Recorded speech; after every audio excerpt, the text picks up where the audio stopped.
जय प्रभुपाद जय प्रभुपाद जय प्रभुपाद श्रील प्रभुपाद जय. ശീല പ്രഭുപാദിന്റെ ലീലാമൃതയിൽ വായിച്ചൊരു കാര്യമാണ്. ശീല പ്രഭുപാദ് ബോംബെയിൽ ഉണ്ടായിരുന്ന സമയമാണ്. ആ സമയത്ത് ജുഹു ടെമ്പിളിന്റെ കൺസ്ട്രക്ഷൻ നടന്നുകൊണ്ടിരിക്കുകയാണ്. അപ്പം ശീല പ്രഭുപാദിന് ആരോഗ്യം വളരെ കുറഞ്ഞിരിക്കുന്ന ഒരു സമയമാണ്. കാരണം 1977 നവംബറിലാണ് ശീല പ്രഭുപാദ് സമാധിയാവുന്നത്. ഇത് ഏകദേശം മാർച്ചിലുള്ള കാര്യമാണ് 1900. അപ്പം ഇപ്പോൾ ഓരോ ശിഷ്യന്മാര് പ്രഭുപാദിന്റെ പേഴ്സണൽ സെക്രട്ടറി അല്ലെങ്കിൽ പേഴ്സണൽ സെർവന്റ് ആയിട്ട് വരുമായിരുന്നു. അങ്ങനെ ഒരു മാസം വന്നത് ഭവാനന്ദ മഹാരാജാണ്.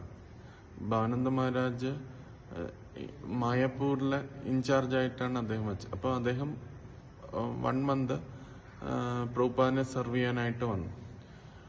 മഹാരാജ് പ്രഭുപാദിന് നല്ലപോലെ അദ്ദേഹം ശരീരം മസാജ് ചെയ്യും, വളരെ നല്ല പേഴ്സണൽ കെയറും കൊടുക്കും.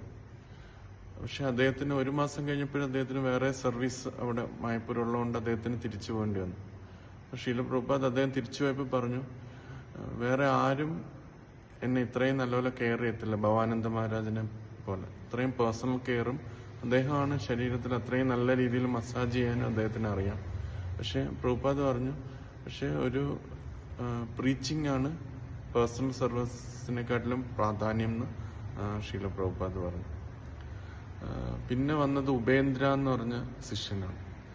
ഉപേന്ദ്ര നേരത്തെ ആയിരുന്നു ഉണ്ടായിരുന്നത്, പ്രഭുപാദിന്റെ പേഴ്സണൽ സെർവന്റ് ആയിട്ടുണ്ടായിരുന്നത്. ഇപ്പൊ വന്നപ്പോൾ അദ്ദേഹം അതിശയിച്ചു പോയി. പ്രഭുപാദിന്റെ ആരോഗ്യം അത്രയും ഇതായതുകൊണ്ട്. പണ്ട് അദ്ദേഹം വയ്ക്കുന്ന കിച്ചരി പ്രഭുപാദിന് ഭയങ്കര ഇഷ്ടമായിരുന്നു. അപ്പൊ അത് അദ്ദേഹത്തിന് വയ്ക്കാനായിട്ട് പറ്റുന്നില്ല. പ്രഭുപാദിന് എന്തെങ്കിലും ആവശ്യം ഉണ്ടെങ്കിൽ തന്നെ അദ്ദേഹം സംസാരിക്കാൻ പറ്റില്ല. ചിലപ്പോൾ ഇങ്ങനെ ഒന്ന് കൈ വിരലൊന്ന് അനക്കും, അല്ലെങ്കിൽ തലയൊന്നിങ്ങനെ നാക്കും, അല്ലെങ്കിൽ എന്നൊരു സൗണ്ട് ഉണ്ടാക്കും.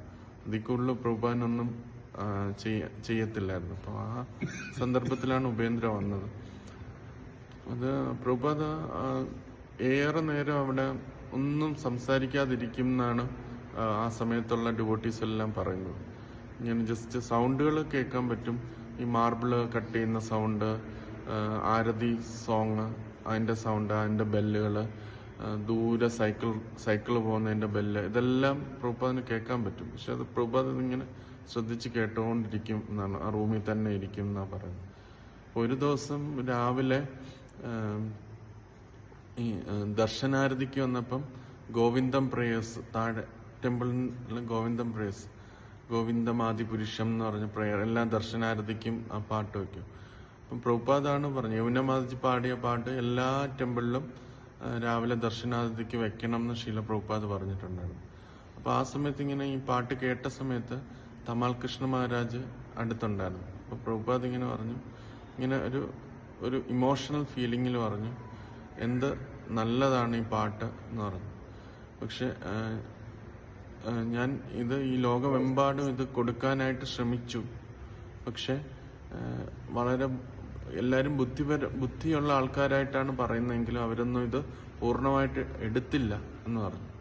എന്നിട്ട് പ്രഭുപാദ് തന്റെ മൂഡ് അതിനകത്ത് പറഞ്ഞു, എനിക്ക് ഇത് ഏറ്റവും നല്ലത്, ഈ ഭക്തി അല്ലെങ്കിൽ ഭഗവാനിലേക്കുള്ള ഇത് ഏറ്റവും ഉന്നതമാണ്, ഏറ്റവും നല്ലതാണെന്ന് അറിയാം. അപ്പോൾ ഞാൻ വിചാരിക്കേണ്ടത്, ഇത്രയും നല്ല കാര്യം ഞാൻ മാത്രം എന്തിനാണ് ആസ്വദിക്കേണ്ടത്, ഇതെല്ലാവർക്കും കൊടുക്കാം എന്നല്ല ഞാൻ വിചാരിക്കേണ്ടതെന്ന് പറഞ്ഞു. അങ്ങനെയാണ് ഞാൻ നിരന്തരം ശ്രമിച്ചുകൊണ്ടിരിക്കുന്നത്.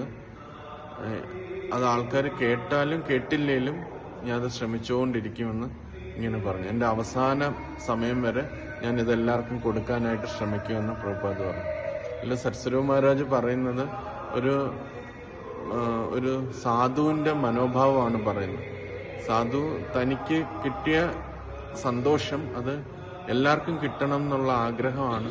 അതാണ് ശീല പ്രഭുപാദിന്റെ ആ മൂഡിൽ നിന്ന് നമുക്ക് മനസ്സിലാക്കാൻ പറ്റുന്നതെന്ന് അതിൽ നിന്ന് പറയുന്നു.